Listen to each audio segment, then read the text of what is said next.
Atheism by itself is, of course, not a moral position or a political one of any kind.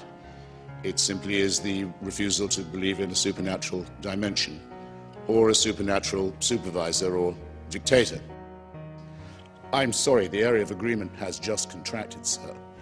For you to say of Nazism that it was the implementation of the work of Charles Darwin is a filthy slander, undeserving of you, and an insult to this audience.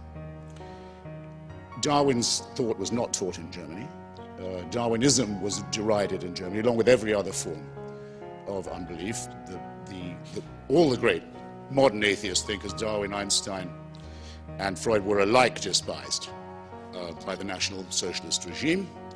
And there is, it said, I believe it to be true, a misprint in one German edition of The Origin of Species, from which the full statement that evolution requires the survival of the fittest is taken, a statement never made by Darwin, who, as anyone knows, says that adaptability is what is likeliest to give survival or luck or advantage, we'd better say, in the struggle.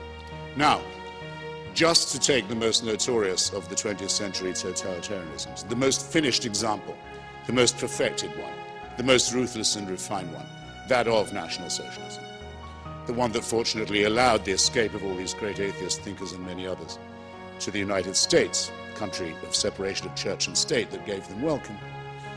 If it's an atheistic regime, then how come that in the first chapter of Mein Kampf, Hitler says he's doing God's work and executing God's will in destroying the Jewish people?